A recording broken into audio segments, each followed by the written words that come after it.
Good morning and happy Sabbath, Wanturna Church. How are we feeling today? All feeling good? I have to send some, apologies from the Brunt family. We made it 2 weeks without sickness, which was great. That was something. Thank you, Tim. You can sit down now, buddy. So my wife and my kids are watching online, and they would have absolutely loved that children's story, Evan. That was such a good job. Awesome work, mate. But yes, and also Pastor Daniel as well is down right now, so he's watching online. So we say hello to you guys. It's great to see those who have been able to come, though. We know sickness has affected a lot of people in this church over the past few weeks. And so if you are watching online, we are thinking and praying for you. Talking about illnesses, though, there is a certain person here who only a few weeks ago had heart surgery and is now sitting in the pews out the back. And by the way, this is Jeff Dever, by the way, right at the back. He turned up to table tennis on Tuesday and had a few hits too. So well and truly a miracle in the making in terms of recovery. But here's the thing. Both Jeff and Cheryl just celebrated their 70th birthday yesterday and the day before. So let's give them a round of applause. They've done well. And when you see them, give them a big hug congratulate them. I have a sermon today that is the continuation of the series, Finding Jesus in the Old Testament. And it is a very weird sermon. So I'm just warning you now that this is a sermon that I bet you've probably never heard before. So, exciting? Yes. Scary? Yes. And I am excited to be able to share this with you. If anyone at the end of the sermon comes up to me and says, I've heard a sermon on that particular person, please tell me, because I would be very interested. But to catch you up, because we are in a series, just to kind of, bring you to where we are so far very quickly. Number one, we talked about Jesus in the Old Testament, that he actually is there physically. Number two, we talked about being carried through the lineage and the promise from the beginning, the first prophecy that happened way back in the Garden of Eden. Number two, we talked about angelophanies and Christophanies. Does everyone remember what those mean? Angels and Christ appearing and coming to us in person in the Old Testament. Number four, we talked about Tamar and a few other women in Christ's lineage. And then last week, Daniel talked about Christ as Father. Today, we will be talking about Christ in the footnotes. Stories that you may not have heard before, people who have been slightly forgotten over time, who aren't the bigwigs. And I want to start off with a story that happened about 100 years ago. I'm going to put a picture up of someone, and let's see if you know who that person is. Does anyone know who that woman is?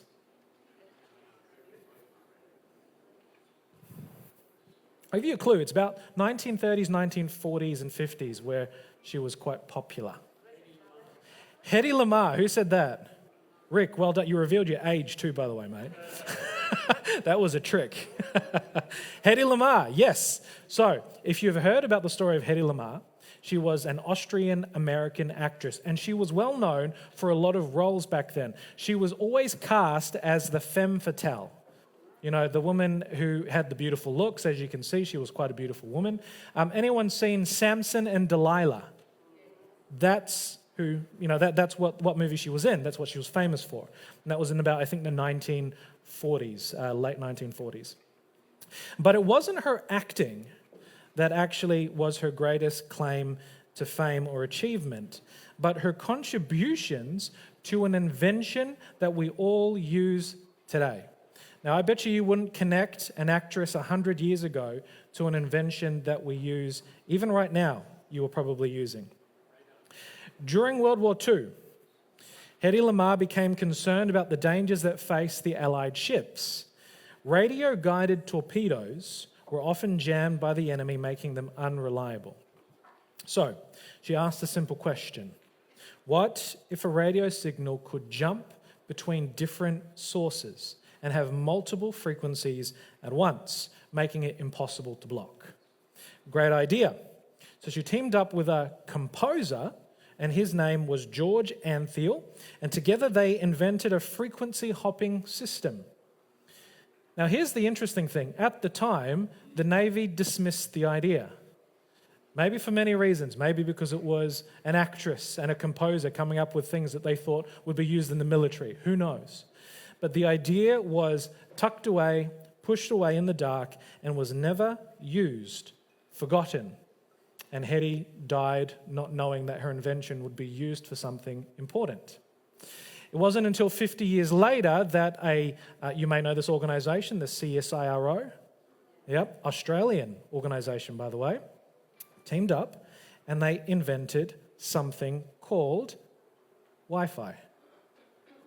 If you have a phone in your pocket, if you've ever used a computer, if you've got a little big black box in your house that connects to the NBN, then you are using an invention that started by a woman called Hedy Lamarr.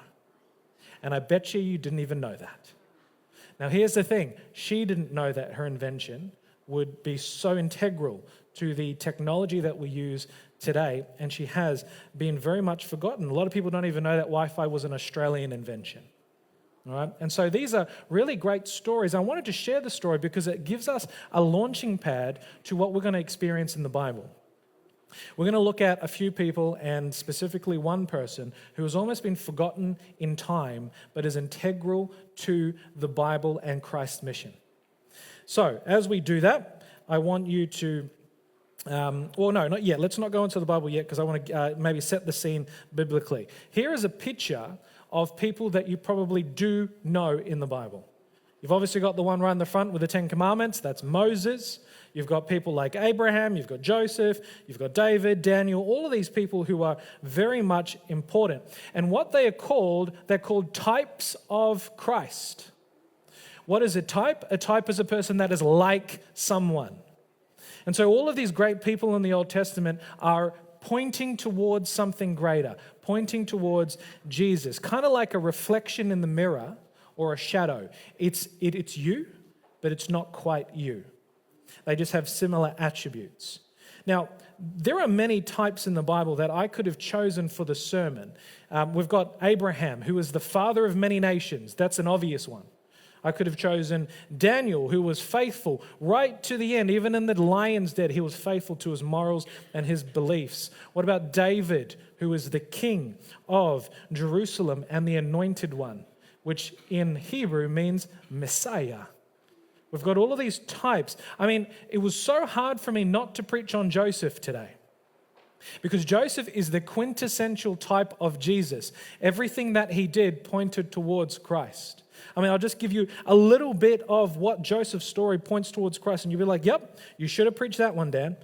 We've got this idea of betrayed by his own people to die. He went from the lowest to the right-hand side of the king. He becomes the savior of his people. He stayed true to his convictions, even through temptation. We could go on and on and on. Jesus, Jesus, Jesus, Jesus. But I'm not doing that today, because the title of the sermon is Christ, not in the headlines, but in the footnotes.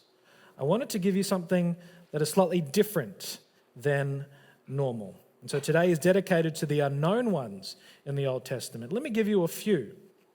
These are pictures, by the way, if you're very cluey, who do you think I asked to make this picture? Yeah, I'm sorry, it's ChatGPT. I know, we won't even get to that. But if you have a look, you might be able to spot some. Does anyone know who Phineas is? Ever heard of a guy called Phineas? Very, very important person. He was a priest that actually stopped God's punishment temporarily, which was quite an achievement. Anyone know a guy called Ehud? I want you to put your hand up if you're left-handed. Do we have no left-handed? Oh, no, we do. We've got a few. Yes, great. So Ehud should be your man. Ehud was famous for being left-handed. And he did so in a way, he was a judge that delivered Israel in a very unlikely way. Does anyone know the story of Balaam's donkey? I always think of Shrek every time we hear that. I just see his Eddie Murphy's voice when it comes out, when I'm reading that story. But Balaam's donkey is really important. It's a really good story, and yet not really big in our teachings. How about Uriah the Hittite? Do you know who he is? is actually one of my favorite characters in the Bible. Loyal, even unto death. Now, all these people can be counted under the Hedi Lamar category. People who are integral but almost forgotten. And they shaped the Bible and the story towards Christ. But there is one person that I've chosen to focus on today. And 10 points. No, I'll give you 100 points if you can guess who I'm going to focus on today. No, not you, Tim. You already know.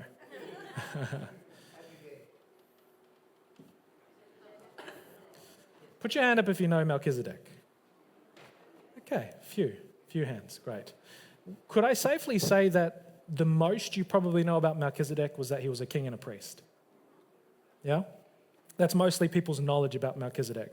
I'm going to do a sermon around a guy that the Bible only uses 3 verses to talk about, right? And this is going to be interesting. In fact, there are 4 parts of the Bible where he's mentioned, but only 3 verses where his story is actually told.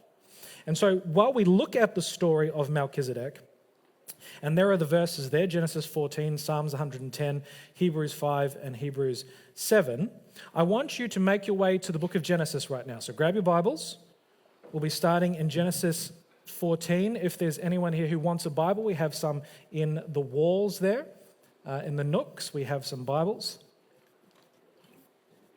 I will also have it on the screen, but as much as I try to advocate for your own Bibles, please use your own if you have it.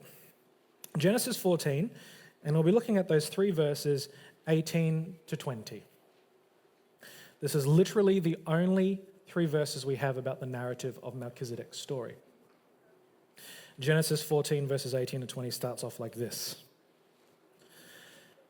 And Melchizedek, the king of Salem, and a priest of God Most High, brought Abram some bread and wine. Melchizedek blessed Abram with this blessing. Blessed be Abraham by God Most High, creator of heaven and earth, and blessed be God Most High, who has defeated your enemies for you. Then Abram gave Melchizedek 1/10 of all the goods he had recovered. That's the story of Melchizedek. There's not much there, is there? And when we read that, it's interesting in context, because if you're reading the chapter of Genesis 14 and you're reading the other verses, and then Melchizedek's story almost comes in very randomly. It almost comes in almost angelic-like, where there's this narrative and then Melchizedek inserts himself into the narrative and then it carries on. In fact, I want to show you this. Look at verse 17, the verse just before 18. And then I want you to look at verse 21, which is the verse after the story of Melchizedek. So 17 and 21. And I want you to see if the narrative works like that. Verse 17 says this, and after Abram returned from his victory over Kedorlaomer and all his allies, the king of Sodom went out to meet him in the valley of Shaveh, that is, the king's valley. Skip down to verse 21. The king of Sodom said to Abram, give back my people who were captured, but you may keep for yourself all the goods you have recovered. I don't know if you notice this, but the narrative continues almost seamlessly. He's talking to the king of Sodom, and then he continues talking to the king of Sodom. So why is the story of Melchizedek almost forced into the narrative? When you read it, it's actually quite jarring. It doesn't actually make much sense. And you think, why on earth is Melchizedek in this story? What has he got to do with what's happening? If you know what happened, Abraham just rescued Lot. And so all these kings were coming to fight in this place. And after Abraham and his people had won against the kings, we have the story of Melchizedek. Now, I hope that this almost perks your interest, because the story of Tamar was exactly the same thing. Do you remember? When we were looking at Genesis 38, and then I got you to read the end of 37 and the start of 39, they were the same story. It was Joseph and his brothers were sent into captivity, and then the start of 39, Joseph went into Egypt as a captured person. So we have these stories that are almost inserted, and it's almost as if the Bible is telling us, when you're reading this, this is important. There is a reason to this. Have you ever played hide and seek as a kid? Anyone do that? I'm sure you all did, right? Now, I was never good at hide and seek because I'm a big guy and I always have been. So finding places for me to hide was really hard. Someone who's really good at hide and seek is my daughter, Naomi. She is brilliant at it because, and I've noticed this with her, when she finds a place, she not only hides in that place, but she moves all the things around the environment to make it look like no one's been there. So that's the problem about those who are bad at hide and seek. There's always something around them that looks off. Maybe the carpet's been moved a little bit, or there's something that just was not in the same place it was before, and that's how you catch them. Naomi is so good at making the environment look so natural. And it takes us sometimes a long time to find her, and we don't have a very big house. So she does it very, very well. If you've ever played a game, especially the modern games, one of the things that you know as a gamer is that if something looks off while you're playing the game, it usually means there's something valuable here. There's probably a door that needs to go in or a bookcase that needs to be moved because there's something behind it.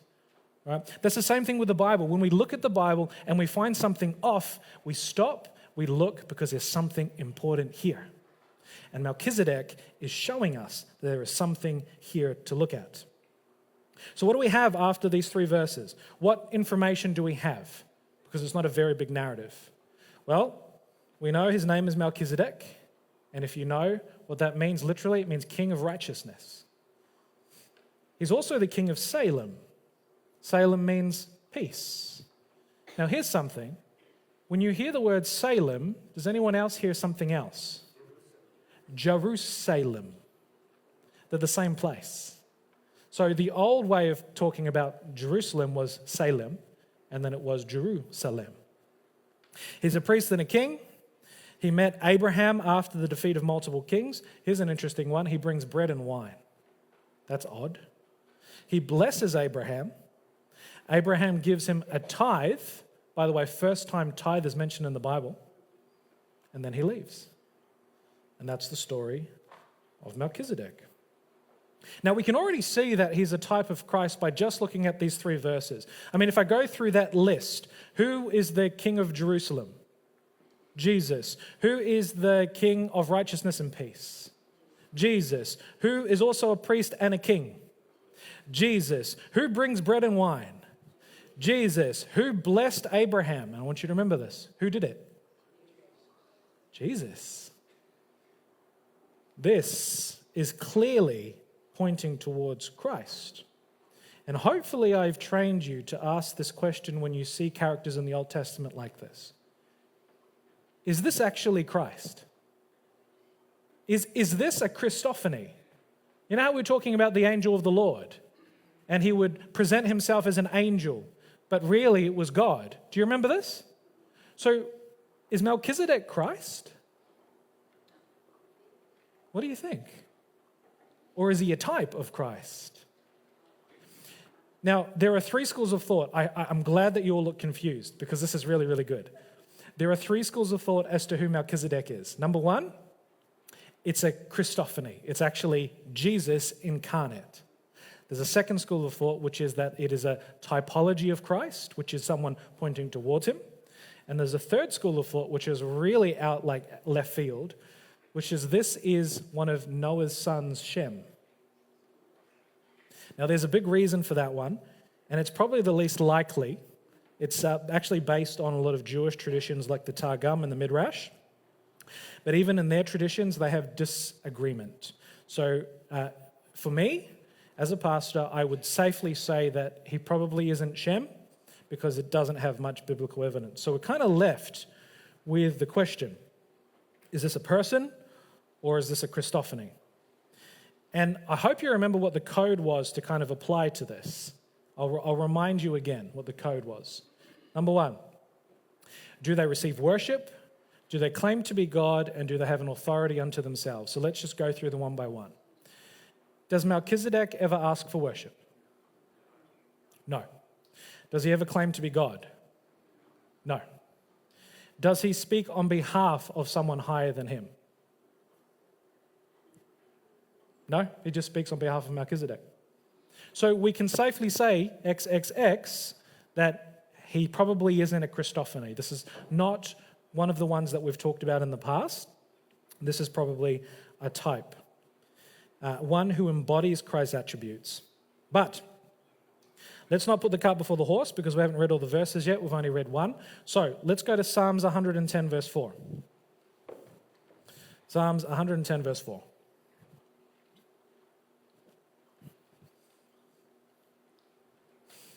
It's a very short verse, so I'll happily read it from the front. It says, "The Lord has taken an oath and will not break his vow. You are a priest forever in the order of Melchizedek." This is a messianic prophecy on behalf of King David. King David is in charge of chapter 110, and he's saying that the Messiah will be a part of the order of Melchizedek. Now, what on earth does that even mean? Here's the interesting thing. King David is writing this during the time where the Levitical priesthood is well and truly working and doing well. It was at its height. He had his own priests that were Levitical priests. And if you don't know the culture, back then, if you wanted to be a priest, you had to come from the line and the tribe of Levi.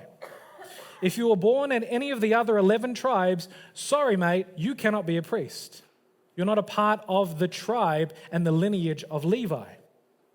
But what's interesting here is David is saying that there is this unknown Messiah that we're all waiting for, and he will not come from this line, from the Levite line, but he will still be a priest. Now, we don't know how that worked. If you were in that context in that time, it would have made zero sense. And again, this pattern of randomness kind of follows through. It's a random verse in Psalm 110, and then poof, nothing more about Melchizedek. In fact, these are the only two things in the Old Testament about Melchizedek, and they're nothing for 1,000 years. For 1,000 years, there's silence and there's mystery. And I want you to notice something, that if we did not have the context of the New Testament, then Melchizedek would have zero, it wouldn't make any sense. There'd be no context. Having just those three verses plus the verse in Psalms, you go, what on earth does Melchizedek have to do with anything? Just a random guy that kind of just popped in and popped out. We need that context. Have you ever been in a conversation where you've walked in halfway through and you don't have the context as to what's going on? I do this a lot. I kind of come in, try to be friendly, see what the group is talking about, and I have no idea what's going on, so I just stand there blind for the next 2 minutes trying to figure out what they're talking about so I can at least join them at their level. I remember one time when I did this, and this is many, many years ago, I walked into these two ladies who were talking, and the first thing that I heard was, "And she kidnapped them and locked them in a closet, and now I don't know what to do." And I thought, what on earth is going on? I've obviously walked into something illegal and I should not be here. And they carried on and they said, "And I don't know who to tell. My brother tells me that if I told anyone, they would get angry if I got them involved." And I just didn't know what to do. I wasn't a pastor back then, so I didn't have the mandatory, legal requirement of telling people they have to go to the cops.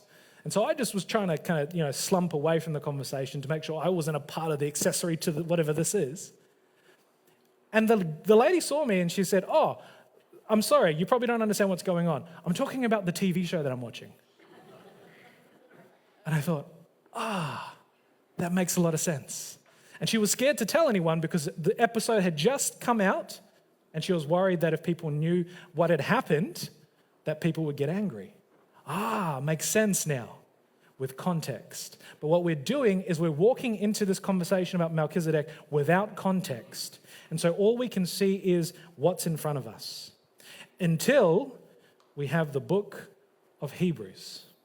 And the book of Hebrews gives us that context. And so I invite you all, go to the book of Hebrews right now in the New Testament. I want to hear those pages turn. Hebrews chapter 7 is where we're going to be, so put your finger there.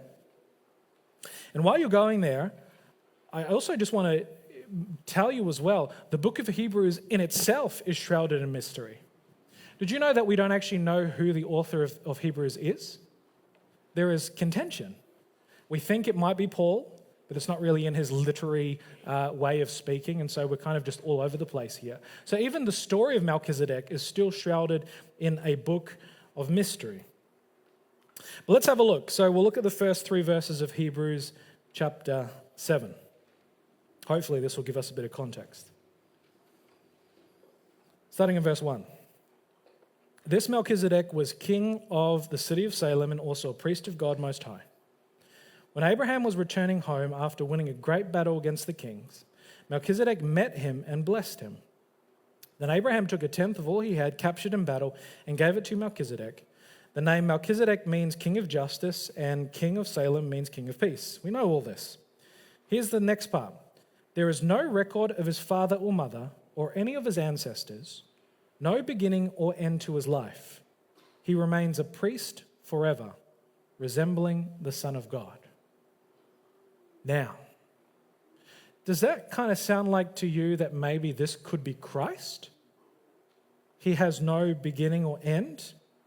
He's a priest forever. He's like the Son of God. That's a lot of language that kind of assumes maybe this is Christ.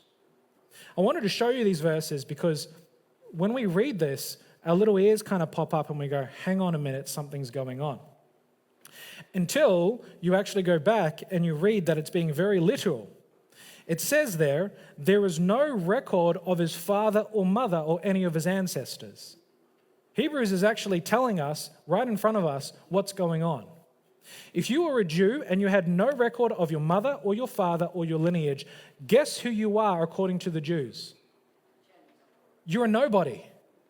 You've got nothing. You don't come from anything.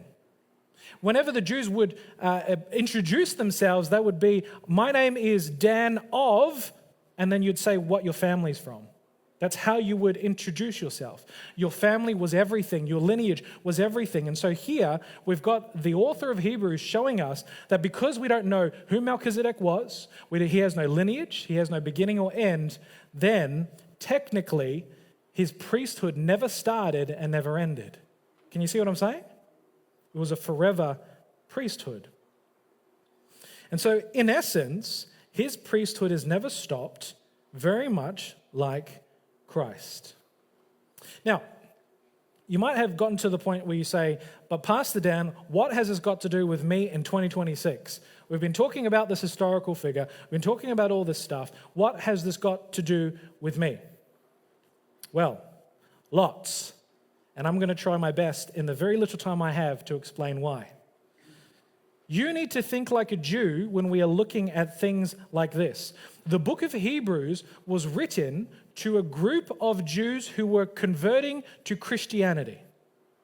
And during that time, there was this debate as to what things from the Jewish customs were going to move into this new faith of Christianity.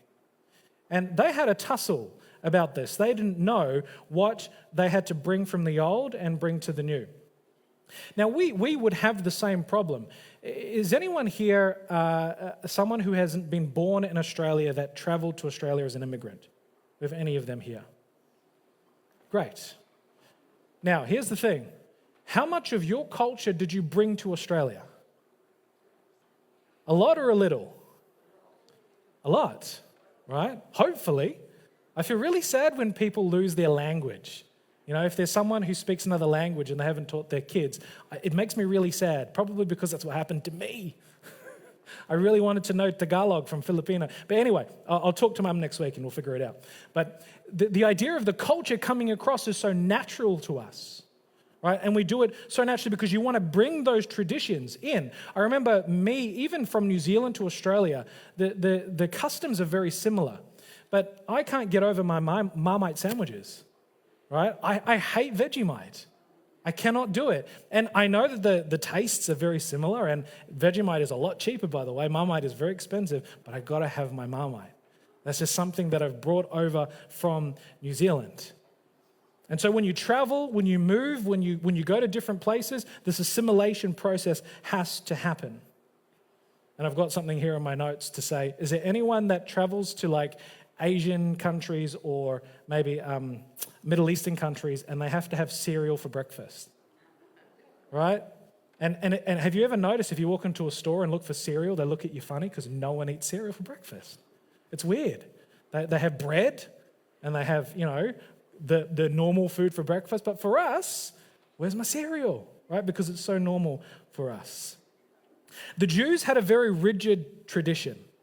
And so it was a big ask for them to come across to what they called the new covenant, the changing of the guard, per se. This whole ceremonial law that they had been brought up with for 1,400 years, by the way, that they had been under. And suddenly, this man called Jesus upends it all and says, no, you don't need to carry that across. But the Jews were struggling with this transfer. They had sacrifices, they had offerings, feasts, festivals, laws, holidays. All of these things were all central to who they were and their identity. And what made it even more central was the Levitical priesthood. It was all centered around this priesthood. And so the reason why I bring this up is because when we get to Hebrews chapter 7, the first 6 chapters of Hebrews is trying to build this context. You can have a read when you get home. The author of Hebrews is trying to convince the Jews who have become Christians to let go of the old and to come across. And it uses language like, Jesus is now your high priest. No longer do you have to go with the high priest of the Levites because Jesus is now the high priest. But by the time we get to chapter 7, he brings in the big guns because it's not working very well. And he mentions someone that hasn't been mentioned for 1,000 years. Have a look at verse 11. We're in chapter 7, verse 11. This is kind of the crux of the sermon today. So if the priesthood of Levi, on which the law was based, could have achieved the perfection God intended, why did God need to establish a different priesthood with a priest in the order of Melchizedek instead of the order of Levi and Aaron? Why did Melchizedek even have to exist? This verse tells us the reason. Because there will be no need for Melchizedek and his story and his lineage to even be real if the lineage of Levi and the priesthood and the ceremonial law worked. But it never did. It was a failure. The rules and the regulations and the law, God knew from the beginning that it would never ever work.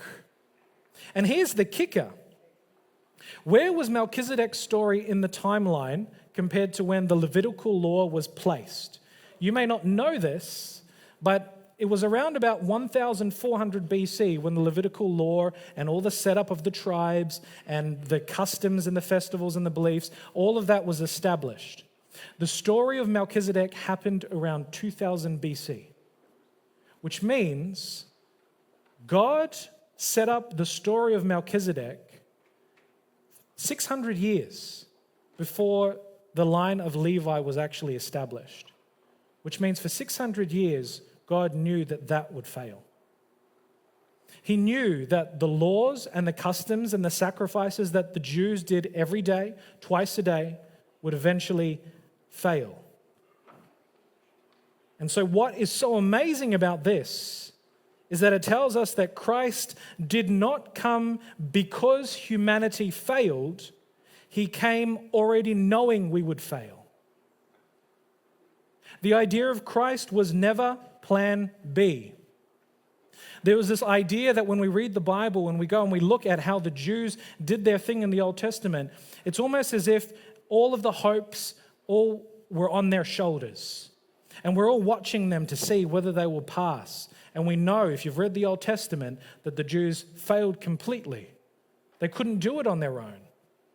But God already knew that before it was even put in place. Christ was always plan A. And by the story of Melchizedek, we actually understand that in context because you clearly see with the mysteriousness of whether is that Christ or is that just a person in Melchizedek. The reason why he is so closely connected to Christ is because the Bible wants us to know that there is no doubt that God had a plan and action before the Levites were even a thing, before the Jews were even a thing, by the way. God had this world under control. And so when you have a look at the attributes of Melchizedek, being king of righteousness, king of Jerusalem, king of peace, a priest and a king. He met Abraham at the feet of multiple kings. He brings bread and wine. He blesses Abraham. Abraham gives him a tenth to him, and then he leaves. It actually all makes sense in context. This was a prophecy of Christ before the Jews were even a thing. Before all of the ceremonial law, which would not work, and that the only way to salvation was through Jesus. Melchizedek is the gospel message before we knew what a gospel was. And this is why it's so important for us to know this story.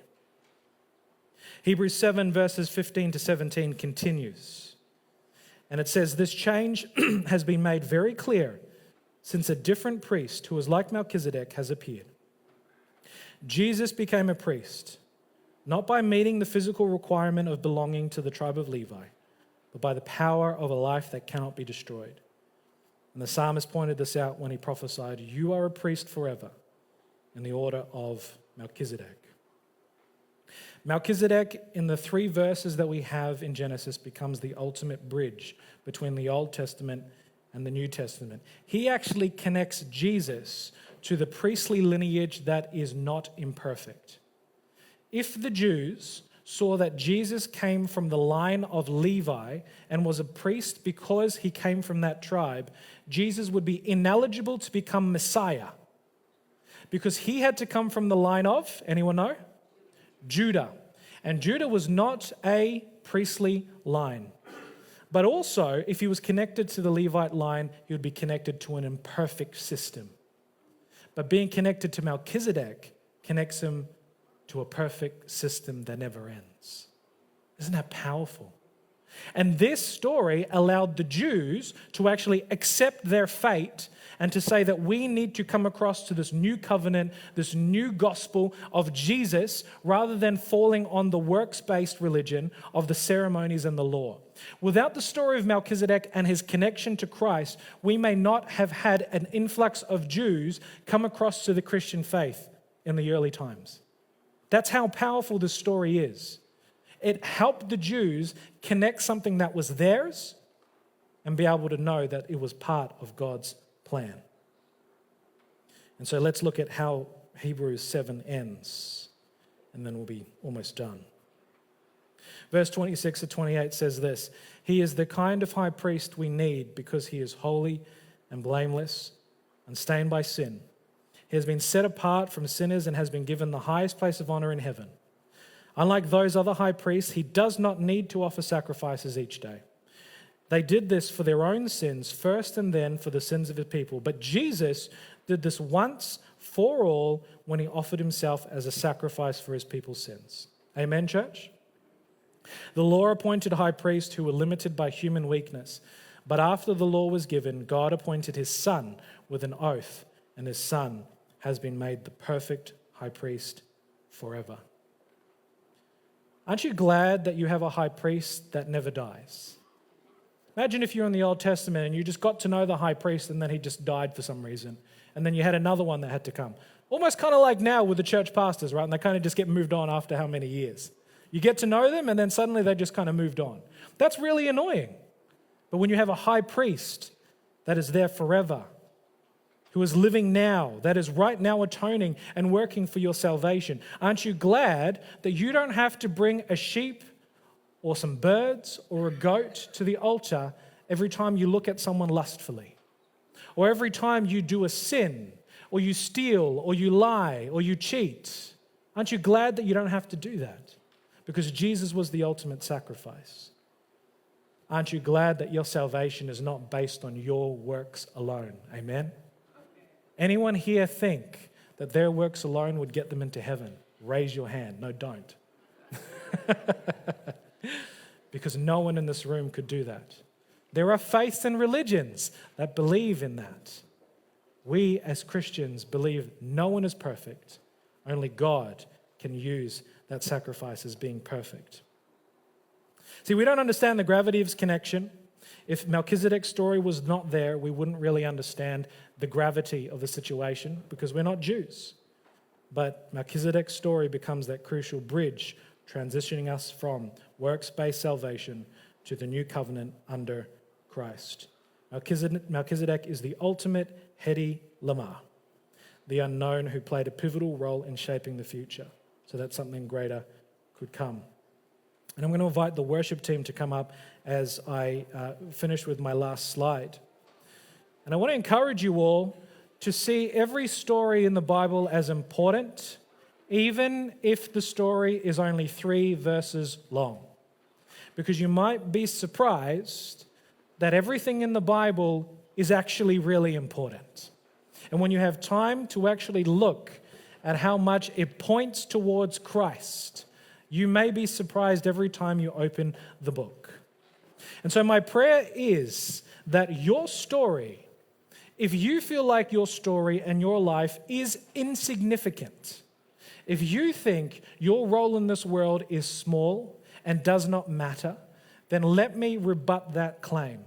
And let me say that your life and story matters. You may even live and die and not know the effect of your faithfulness to God until we get to heaven. And so my prayer is that we all live a life of faithfulness. We may not realize the effect of our actions. We may not realize the importance of our faith in God. But trust me, the best thing that God can use is a vessel that wants to be used by Him. And so my prayer is that that will be you as it was for those unknown characters in the Bible. God bless you. Take care.